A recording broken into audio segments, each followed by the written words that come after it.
You're relating as a person in the past. And we need to constantly revisualize ourselves that, hey, we're older now. We're more mature now.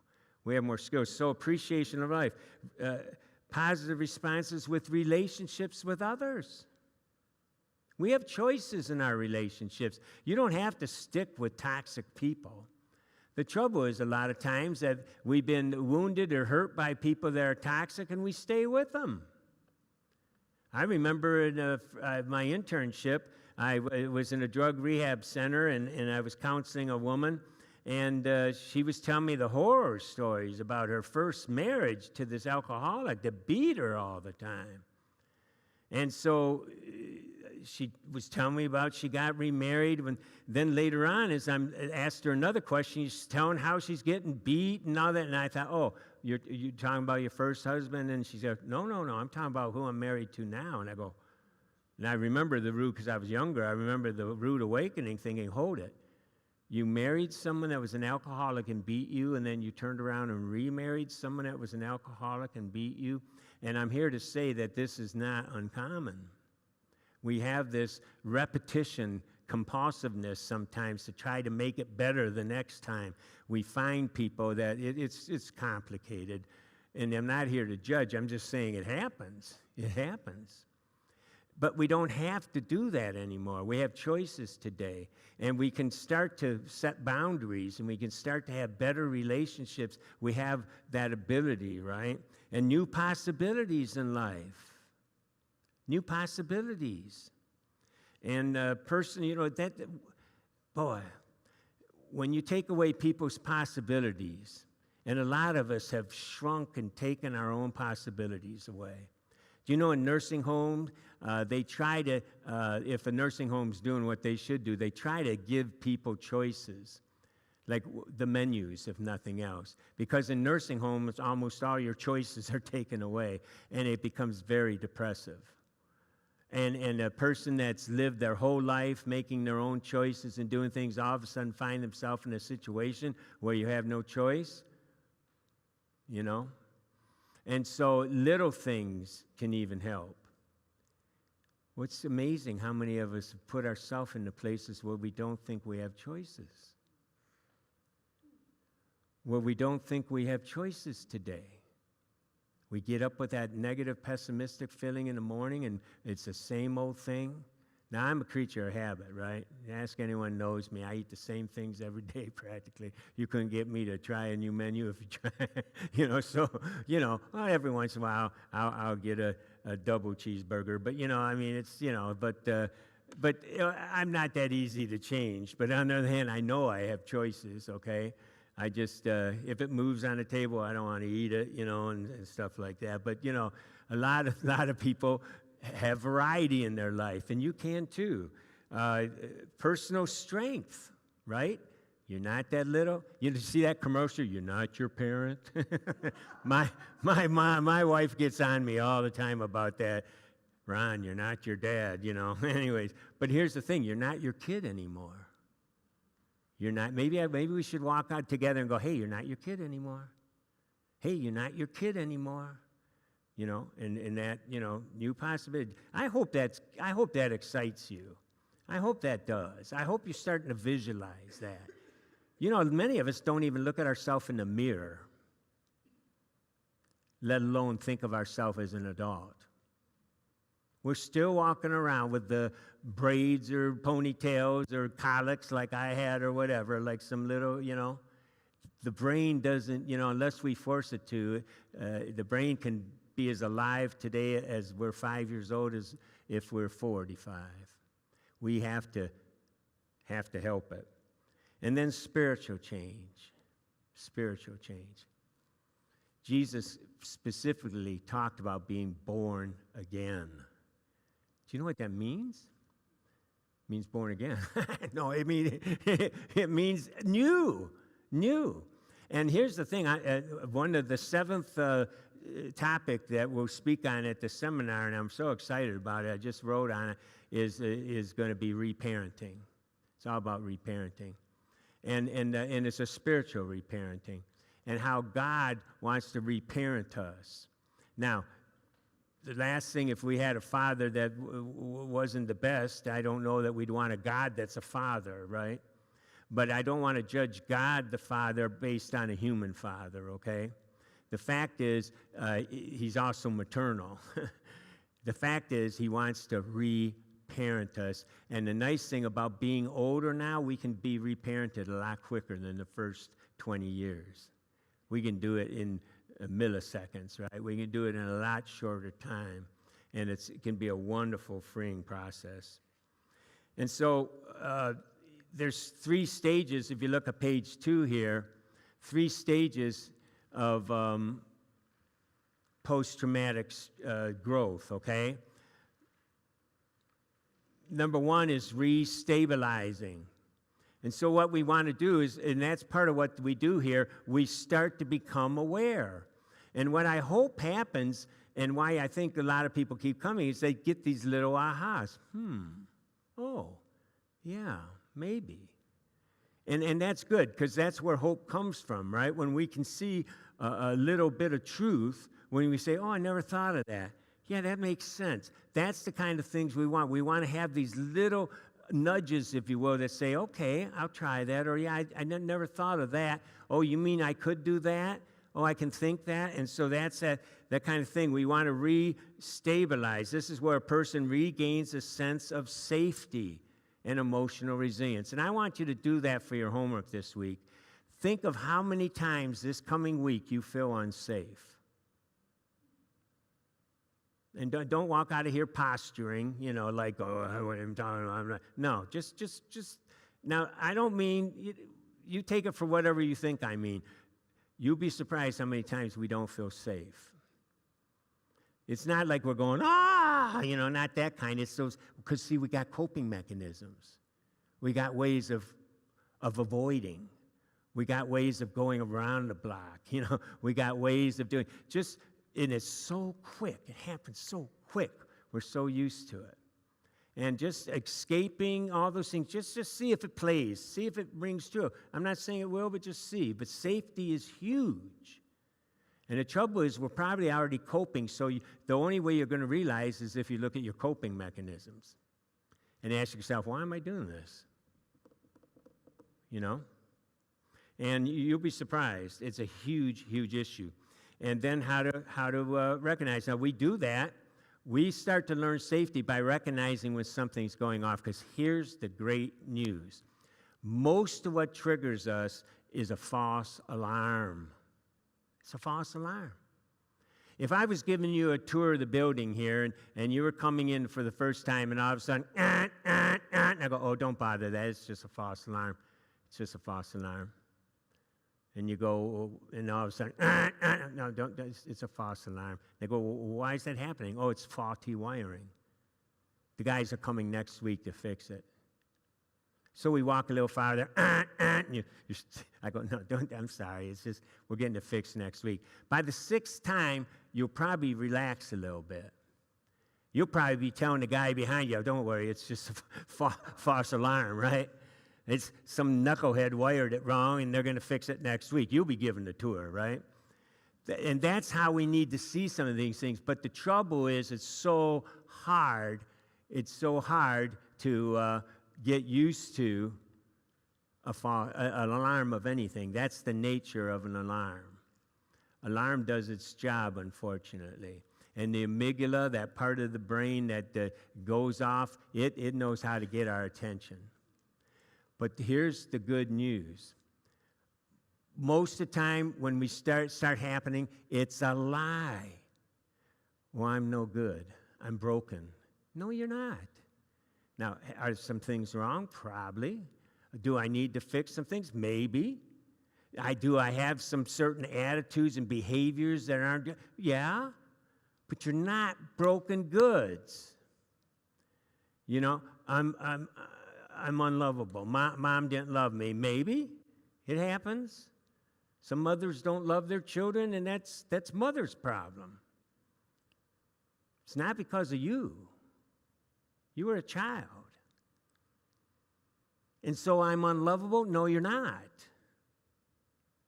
Do you feel unlovable? Oh, yeah, I know that feeling. I didn't think I was lovable. It's hard to hook on some of these things. There's no hook. But I'm here to tell you, you can find a hook. You can find a hook. We can be lovable and understand, that we're lovable. And once we start to understand that a lot of these things are based on lies, it's like in substance abuse, right? Denial. Right, the old phrase, denial is not a river in Egypt, right? Well, why do we say that? Because it's ludicrous to think you don't have a problem. But you do. And see, we're in denial. And a lot of times it's the opposite. We think something's, horribly wrong with us, and we're basing everything on these lies, and somehow we need to relearn it. But just like the person who thinks they're ugly, it's been emotionally learned, and somehow we got to get over here. And so as we start to do this, now how do we relearn emotionally? One way is when we start to figure out our reaction different. When I first worked on panic attacks in my own life, and I started to learn how to ride the wave, I was retraining my brain emotionally, that when that feeling came, when that thought came, and I said, oh, I'm having a panic attack, and I rode the wave, pretty soon the brain learned that I don't have to worry about that anymore. I emotionally relearned by changing my response, okay? And we're going to learn in here how to change our response to a lot of things. Then we're going to learn to change our thinking. And some of this will be emotional. A person when I took a course in cognitive processing therapy, they used an example of a guy that was in a car accident. He was driving, and he had his sister with him, and he was at a green light. It turned green. He waited a few seconds, started to go, and a car just 50 miles an hour just blew that light and just T-boned him, and his sister died. He carried that weight and guilt for years and never told anyone, even though the cops said there isn't a thing you could have done. He felt it was his fault. And you know why? It was through therapy. We finally figured he went to turn the radio. He went to turn the radio for that fraction of a second. And because of that, he answered the question, why did this happen? He answered it saying, because I turned the radio. Was that true or false? I'm sorry, I couldn't hear you. It's false. There's no way that the fraction of a second would have made any difference. But he emotionally, because of the death and the horrible, and you know what didn't help? His parents. They overreacted. I mean, God bless them, right? But what did they say? Why weren't you more careful?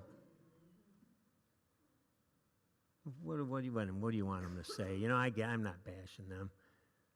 But what do you think he remembered?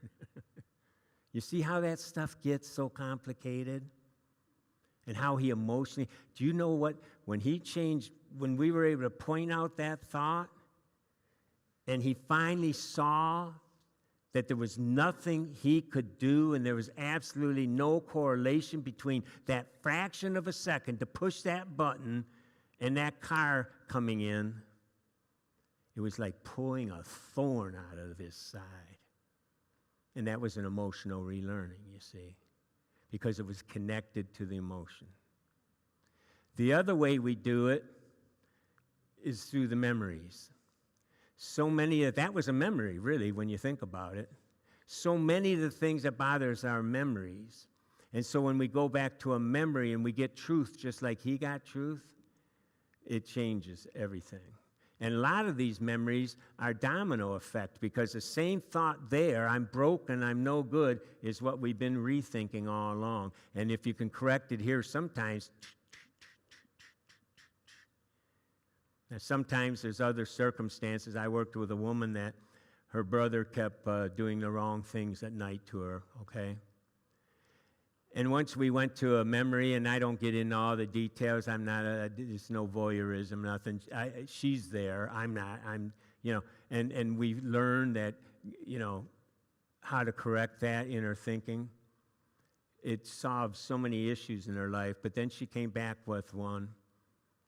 And it was a time when her brother brought a friend into the room. That was a whole totally different humiliation. And we had to deal with that one, you see. So the first one took down a lot of the humiliation and a lot of the things, and she was able to stand up and see who she is now. But that other one was a whole other one that we kind of had to work with. She could have probably figured that out without me, no problem, because she was making so many strides. But sometimes we got to go back to those things, and that comes later in the program, okay? And we'll talk about that. And so that's the part on reevaluation. This is where we start to recognize our symptoms and start to evaluate what could be contributing to this, and that relates to our emotional relearning, okay? And so, I just kind of explained that, what the three parts there. So let's look at page 3 here. Boy, and I can see it. Boy, I've went all over the reservation tonight. We're not going to get through this lesson, I can see. But that's okay. We'll continue it next week. Our brain picks up things, our body picks up things way before our brain does. And there's an example. Antonio Damasio is a famous head of neurology, a famous neurologist. And he did an experiment here. It says it starts in our body. And they took 4 decks of cards, and he put these skin conductance responses, SCRs, on the fingers, sort of like they do with lie detector tests. And it picks up the little vibrations in the finger and, does the marks on the paper. Well, they put that on the thing. And so what they did, they put 4 decks of cards out there. 2 of them were, all 4 were rigged. 2 of them were there to make you win. 2 of them were there to make you lose. Now, they didn't know that, but that's how they rigged the thing, because they wanted to see what was happening. And so what would happen is as they were picking cards and to see if they could produce a gain and win the game at the different intervals, by the time they had turned 10 cards over, when they went to reach for one of the wrong decks, and remember, they didn't know this, the fingers, the marks started going. Somewhere, somehow, their body knew, their brain, they were able, the intuition, all that works with the right hemisphere of the brain, was able to say, there's something wrong here. 10 moves. Now, it wasn't until they got to 50 cards that they were able to say, I think something's rigged here. But it took another 30 cards, that's 80 cards later, to be able to verbalize, okay, you guys, this is rigged. I keep getting lower numbers in this deck and higher numbers in this deck, and all that. So what's interesting is that their fingers knew it 80 cards ahead of their brain, right? And so it's interesting how this whole part of our body that senses things is very intuitive, very smart, and very well trained, and looks for things. The brain's job is to protect us, and it's a predicting machine. But the trouble is sometimes it's got the wrong thing it's trying to protect us for. It's based on a lie. It's the false alarm. It's faulty wiring. And the hardest thing to change sometimes is when we don't admit that it's a false alarm. And so I want you this week, when you're being triggered, you're over emotional, you're having an episode or something like that, and that's okay, right? Just ask myself, what am I thinking? What am I believing right now? Why am I reacting? Am I safe or not safe? Who says I'm not? The little kid in me or me? I remember when I started to retrain myself, I actually pictured little me hanging, because my feet couldn't touch the ground. On the buses where they have the cord, you pull to stop the bus. Yeah, and I remember saying to myself, would you let go of that cord? I remember doing that. Let go of that cord. Calm down, relax. And I'd put little me on my shoulders and say, you got to look at life from up here. This is nuts. Come on, get up here. We're up here. I want you to join me up here and retrain this emotional part of me. And so, anyways, that's how this stuff is. We get so wired, and a lot of this comes out when we were emotionally learned, okay? And so part of being able to change our emotional state is being aware of when we're in one, okay? And so this is emotional recognition. We want to recognize when we're starting to feel emotional, when we're feeling depressed, when we're feeling down, when we're feeling anxious, when we're triggered and having a craving, when we feel like crying, when we're angry. Start noticing some of these things, okay? And what we want to do is that we want to learn about our sensations. We want to become more aware of our sensations.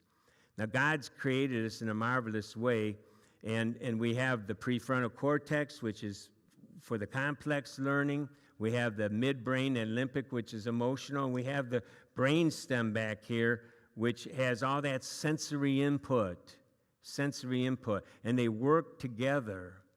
And Dr. Levine has done a great job on working with the body and emotions. And on the bottom of 3 here, in the italics, he says this: each region of our triune brain has very specialized function, and each speaks its own language. The thinking brain uses words, while the emotional brain uses the language of feelings, such as anger, sorrow, joy, disgust, and fear. Unlike those parts, the lower brainstem mainly uses the language of sensations. And the real word emotion means to move. Emotions are sensations. Way before we say I am sad, I felt sad. It was in my body. I reacted angry. And I'm already off and running, right? And it happened so quick. And so the language of sensation, he says, is to many a foreign language. There's a world of sensation and sensation-based feelings inside you that exists, whether or not you're aware of it. Now, he says, fortunately, it's a language that with a little practice is easy to learn. And it's as essential to be familiar with our sensations when traveling the road of recovery from overwhelm and stress as learning basic survival phrases when traveling abroad.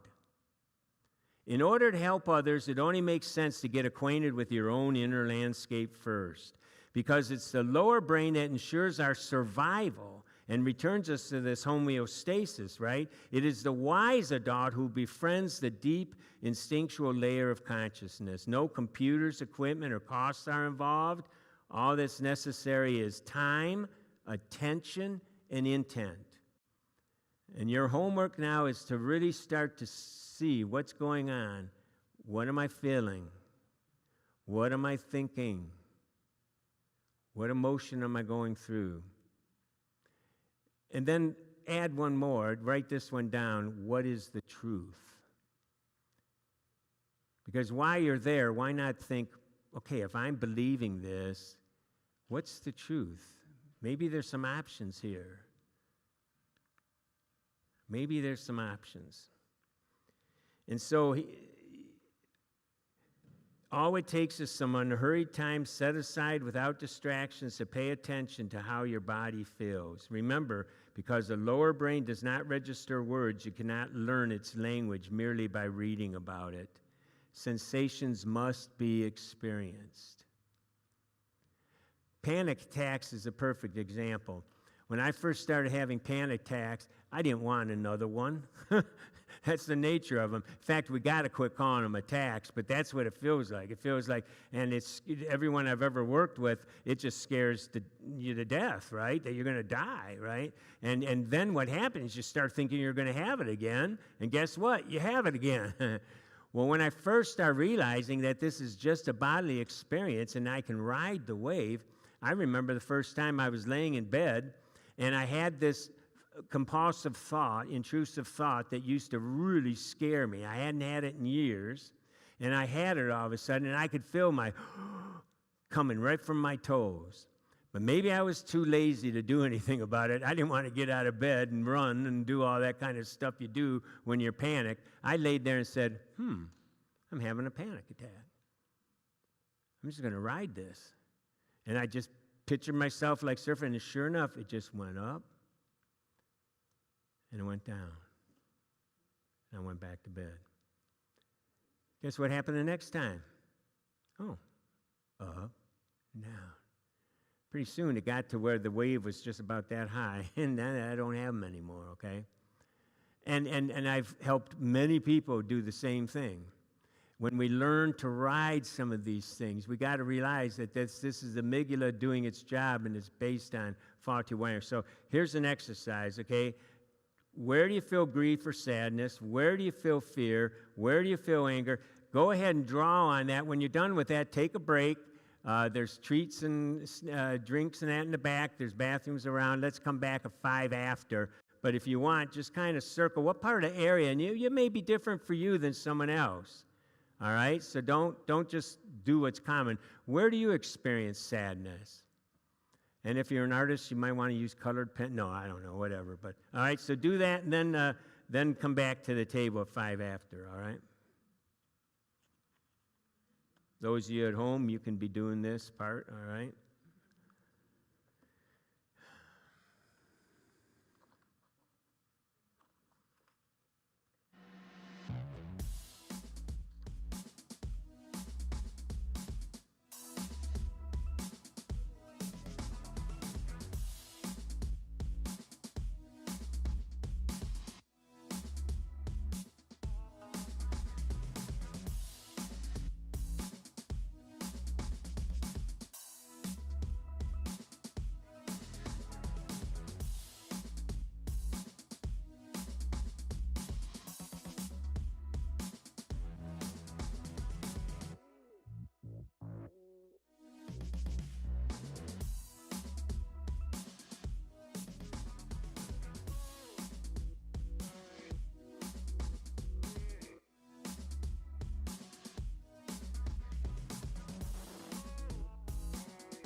All right, we're going to go ahead and continue.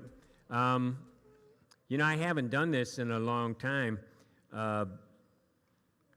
When I start seeing new people and everything, I get off the reservation. I start telling stories and all that stuff, which I think is relevant, or I wouldn't be saying it, but it sure makes it hard to get through all the notes. I put too much a lot of times in a lesson.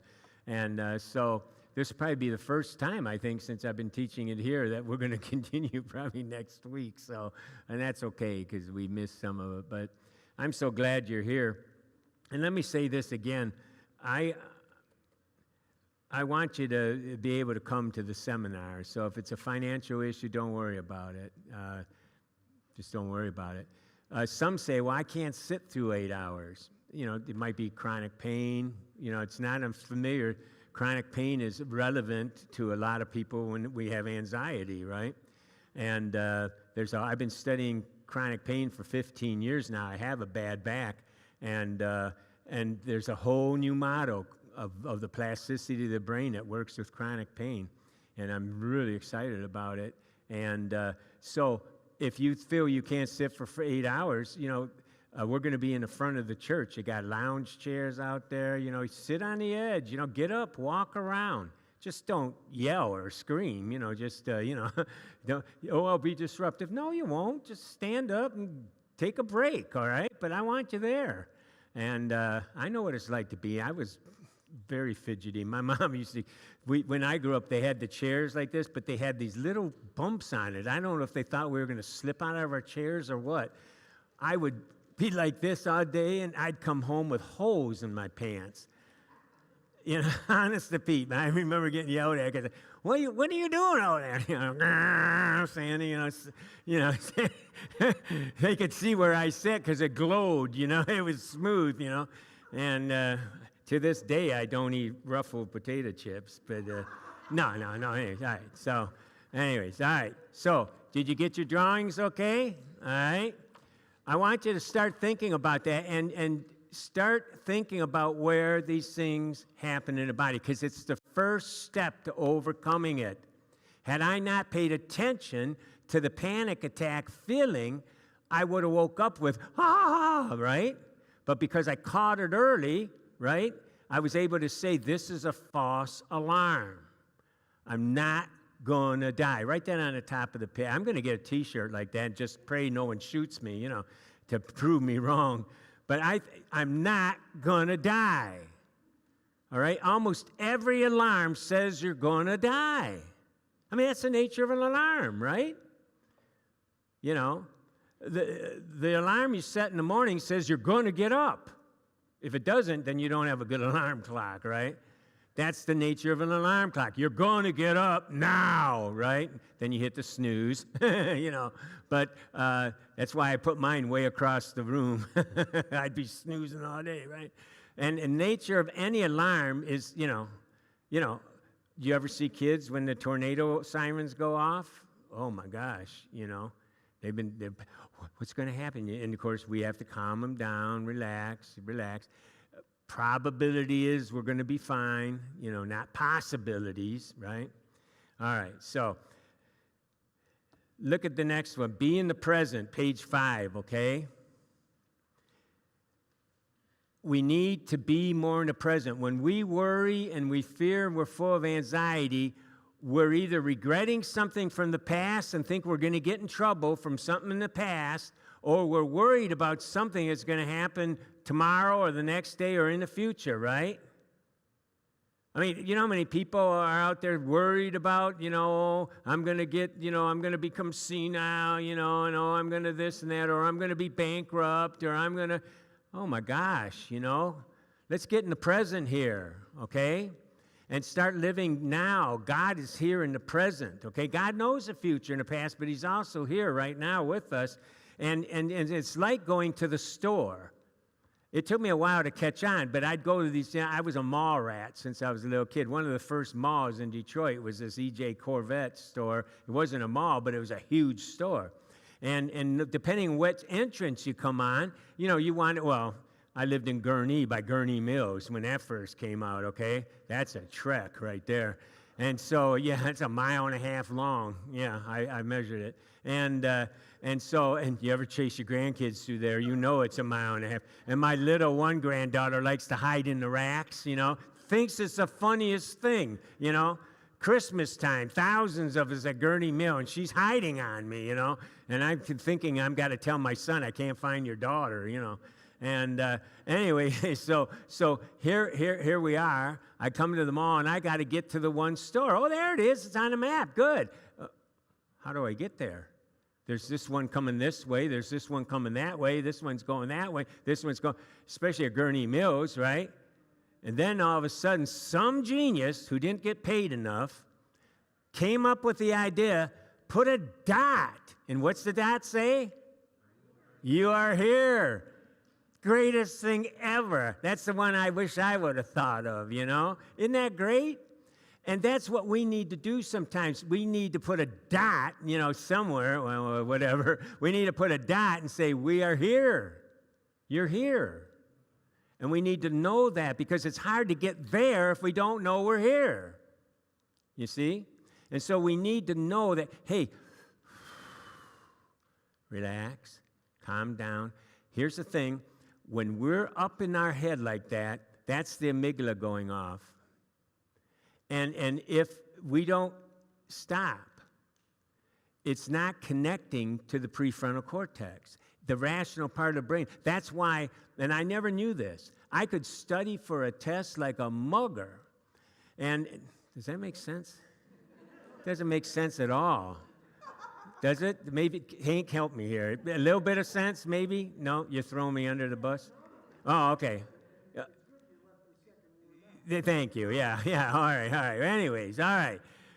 Can we erase this? No, anyways. All right. So, that's right. It's live TV, isn't it? Oh, man. Thanks, Hank. Anyways, all right. So, all right.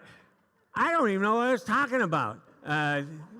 Something about a mugger. I got mugged, I think, when I was 5 years old. Was that it? Anyways, I don't know. Huh? The dot, yeah. Thank you. Lord, have mercy on me. All right, I was studying for a test, and whatever, and we're not going there again. And so I was studying. I'm never going to have a hamburger before I come to class again. But, all right. So I was studying hard and memorizing, and I'm no dummy. And then I get into class all worried about the test, and guess what? Couldn't think of the answer. And once I got there, I couldn't think of the next one. And once I got there, the more anxious I got, the worse I could do it because the prefrontal cortex was offline. The analytical part of the brain. I wish someone would have told us that back then. Because you know what puts it right back on? I'm playing darts with a friend. I think I told you this. He's in a nursing home, and he's old enough but young enough to play darts, and he was really good at it at one time. So I got him a dartboard because he doesn't have any money and anything. So I got him a dartboard and got me one, and we duel back and forth on the phone. So I set mine up, looking at my dartboard. He sets us up, and so we're playing. It's throwing me back in all the reasons why I didn't like sports, and all the crud that comes into my mind when I throw and it bounces off, especially if I hit the bullseye and it bounces off. And I am having to reparent little Ronnie something fierce here when I'm playing darts, right? And I thought, what am I doing, But I got the tools today, right? But it's pretty interesting how I can go right back into that, And here's what I've been learning. If I start to think about how I'm throwing it, prefrontal cortex goes right offline. So does my dart, And so what I'm learning is that just relax, let it go, just do it. And it's amazing. I'm learning all kinds of things. It's really kind of fun, and it's been good for me. Not too good for the wall, but it's been really good for me. My wife comes in every night to see how many holes I've put in the wall, but anyways. All right, so here's the thing. We're here now. In order to tune into our body, we need to be in the present. We need to be aware of this particular moment. Our mind gets so distracted. If we're hypervigilant, right, on guard, We're consumed, focused on what has happened in the past and what happened in the future. We're so busy protecting or preparing ourselves for impending danger that we miss this very moment we're living in. That's why spiritually it's so good to be in a moment we can call upon God, right? He's here now. He's here with us. He's the God who is here. He's the God who is here. We're not alone. And so, meanwhile, with all the stress, our bodies are crying out, trying to give us messages to stop all the tension. We're too consumed to notice. So when our body talks to us, we need to stop, tune into it, ask ourselves, what does this body sensation represent? Is it anger, sadness, fear? First time I thought of this, I was in graduate school, and I decided to, I didn't want to be in the ministry while I was in grad school because that was so difficult in undergrad and everything. I thought I'd do something easy like start a company, you know. But it was a ministry kind of based company. I was helping ministries with their marketing and their programs and stuff like that, and I was using skills I had. And I was enjoying it, really, really enjoying it.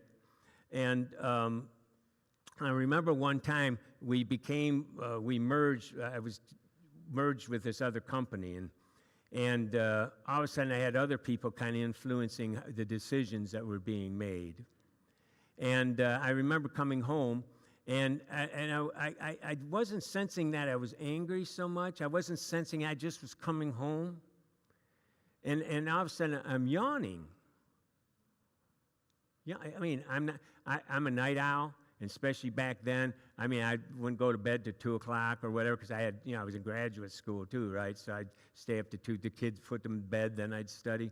So it was nothing for me to be up at 2 in the morning. But here I am yawning at 6. That's just not me. In fact, that's usually when I went out and jogged or something. And I didn't think nothing, but then all of a sudden I did it again. I'm thinking, what's going on here? And I could feel this kind of racing kind of thinking. I thought, what's going on? And all of a sudden, I remembered the decision that was made, and I was passive, people-pleasing, and I was really mad about it. I didn't agree with it. And I caught myself. And so I said to myself to shut it off, I said, and I actually wrote it down, kind of made a promise to myself, tomorrow I'm going to say this, and I wrote down what I'm going to say when I get into work, and we're going to resolve this. And you know what? The yawning stopped, I relaxed, had a wonderful night, and the next day I was able to go in there and we talked it through. That was the first time I realized that my body was reacting to something. And I started to tune into the sensation. You ever have someone that was a pain in the neck? Right? Or when he said something, it was a punch in the gut? You see? We can start listening, to some of these things, okay? And so that's part of the thing here. And so there's a bunch of different sensations, right? And what you'll find is a lot of times we can use these sensations to get us back to a memory. Because what I found out is that a lot of these things have similar fingerprints. That as we go through an episode where I felt like, I'm unlovable. I was in a situation where I felt like that or vulnerable, right? The next situation was very similar, and the next one. So if I'm feeling that up here at 38 or 40 or 60 or 20, whatever it is, if I can get in touch with the sensation, what it's feeling like, that body, and we can get right down to the molecular if you want, the peptides and that, the peptides, the body that has emotions, they align up in certain ways. And so if I say, let me go back to a memory where I felt that way before, bam, I can get there sometimes and many times. Because there's a similarity between the feeling. And there's a commonality between what went on, what was said, what I believed. And here's the good news. It's based on lies most of the time. And if we start to know the truth, we can change things. We can mostly relearn.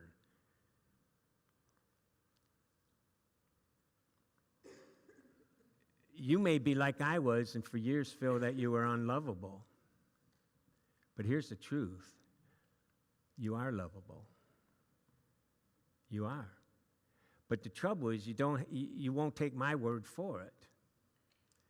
You've got to figure that out. And that's what's so exciting. The truth will set you free. And what I want to try to do in here, see, the Bible says, get wisdom, but with wisdom, get understanding. This class is about getting understanding. I want to give you the tools to help you find out what's already true about yourself. Because here again, the thoughts came out of immaturity. Kids say the darndest things. Remember that old program, right? No, you don't. But anyways, I do. Your grandparents do, all right? Anyways, the kids say the darndest thing. Art Linkletter had that program on for years. Well, you know what? Kids imagine the darndest things, too. And we assume the darndest things. And it's time that we take that little one and we start to relearn, okay? We start to relearn. So there's multiple sensations, okay? I want you to, if you feel comfortable, you can close your eyes. If you don't feel comfortable, you don't have to, and no judgment here whatsoever. But I want to take you through a story here that Dr. Levine came up. It's some of you have been through this class, so you've known it before, but it's kind of interesting. I want you to sense the different sensations going on in your body, okay? It's not a scary story, okay? I'll tell you right now. All right, it's no heinous, thing like that, okay? So you can trust that, all right? But it's an interesting story, okay? And what he says is that a lot of our life is in pendulums, right? Joy, sorrow, right? Breathing is a pendulum. Intake, right? Inhale, exhale. And our emotions kind of go this way. And so here's the story. Imagine it's your birthday, and for whatever reason you're alone. Circumstances have not allowed you to have any planned activities, so you decide to go to a movie. You look for your wallet, but it's not there. What are you sensing right then?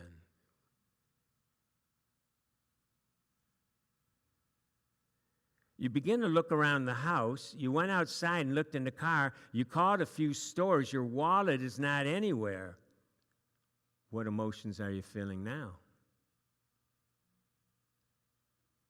Where is it in your body? You're about to give up and the phone rings. It's your friend and she says she has your wallet at their house. How do you feel now?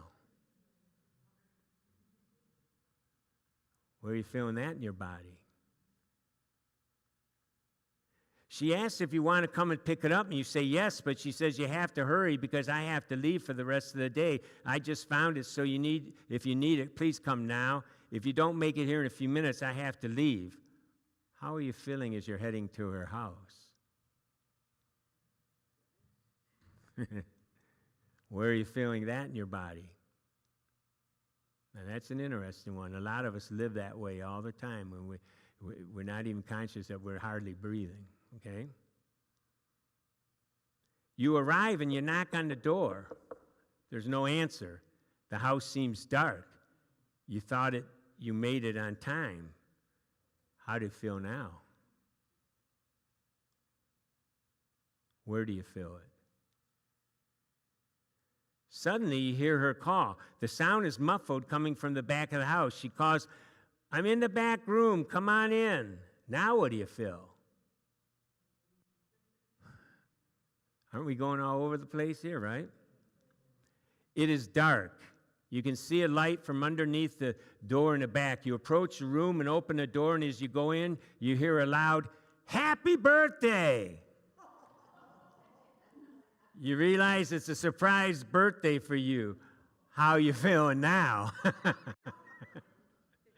Isn't that a great exercise? You can look up, by the way, now. How you feeling now? No, anyways.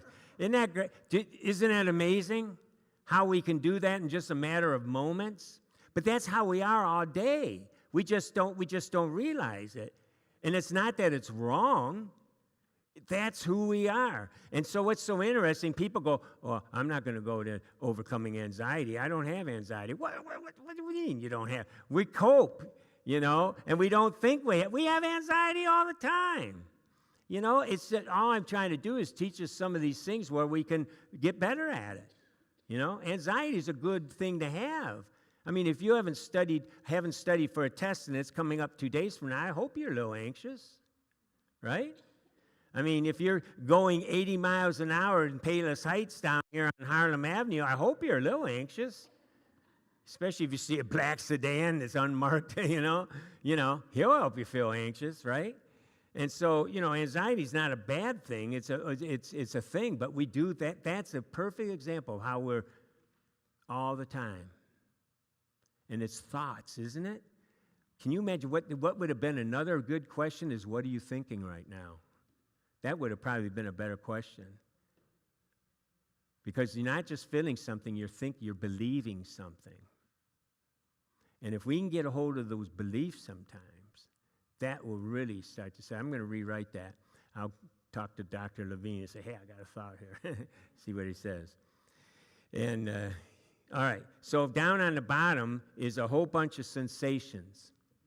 And what I want you to do, in fact, if you look on page 7, too, under body, I have a whole list there. And part of your homework is circle some of these sensations that you recognize in you. And try to tie maybe an emotion to it so you can, the goal here is to become aware. You know, I don't care if you get anxious 500 times. No one's judging you here, okay? We have 60,000 thoughts a day. And many of them are anxious, okay? No one's judging here. It's what we do when we think those things that we want to change, right? It's what we're believing that we want to change. And so you want to look at some of those things, okay? So circle some of those. Now,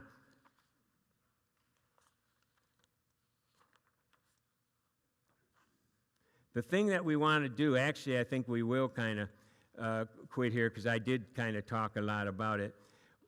The thing that we want to learn in the next one here is to zoom in and zoom out. And that is a lot of times how we do that is that we look at our whole body. How am I feeling? We're kind of zoomed out. We're looking at our whole body at once. Am I feeling anything in my body here? No, I don't feel nothing in my gut. My neck's kind of. As I was going over this today, I think, you want to get anxious, do an anxiety seminar, all right? That, and teach it 3 times a week, boy, that will really, there's so many variables in teaching, and sound systems don't work sometimes, just things, and so it's hilarious, right? And so as I was writing this, zooming in, I said when going over this, I had a sore neck, my stomach was kind of active, my fingertips were cold. I was shallow breathing, and I wrote to myself, I need to relax here, take a deep breath, and so I did. And it was this afternoon, I was rehearsing and kind of getting through the stuff, and so I zoomed in. And then what you do is you zoom in on maybe that part of the body, and maybe, need to rub it a little bit, get some blood circulating, and breathe and calm down, because you'll be surprised how quick you can change and get over it, just like that story we said, right? And so on page 9, number 1, learn to relax, right? Learn to relax. Embrace, we have to, some of the things that scare us, we have to sometimes focus in a little bit more and realize that it's not going to get us. It's just a sensation. And even a panic attack, no one ever died from a panic attack, okay? And so we need to know that we can ride it through. And we want to explore, and then we want to learn to feel safe and stay with it, right? Stay with it, and you can read that. And you'll begin to feel more and more empowered as we start doing that. And no judgment. We're not judging ourselves. Oh, no, I'm feeling anxious. No, wrong answer. Oh, no, what am I going to do? No judgment. No getting anxious about being anxious, all right? It's a thing, right? And we want to learn to build resilience, all right? We want to build resilience, and we want to learn. And look at page 10. The paragraph, the second from the bottom, it says, once your body learns, okay, and we'll finish here. Once your body learns that what goes up, that's that exciting, that fear, that body sensation, can come down, that is discharge, relax, have security, right? You are on the way to be more resilient nervous system, one that can weather the ups and downs of life. You will become more like the tall bamboo or wispy willow that bends sometimes to the ground, but does not break even during a monsoon. When your body gets it, you become contagious in a good way. It's a great saying, a great saying. And it's not that we're not going to have emotions. We're going to have emotions. Not that we're going to not have problems. We're going to have problems. But we want to become resilient. We want to bounce back, right? And I love that illustration. We just don't have much bamboo over here, although it's getting more popular. All right, let's close in prayer. Father, I sure thank you for tonight, Lord. A lot we're thinking about. And I'm so glad for those that came for the first time and those certainly that have been coming back. And Father, I pray that we'll continue to grow together. We'll continue to mature together. We'll help each other, care for each other, pray for each other, learn from each other, hope for each other. Lord, I pray for those watching online too, that they'll have people they can share with. And then, Lord, together we'll learn how to be more resilient, and that you'll teach us and reparent us and show us, Lord, because you're the God who is here. And so I thank you for what you're going to do in our lives, and we pray in Jesus' name. Amen. Amen. Thanks so much.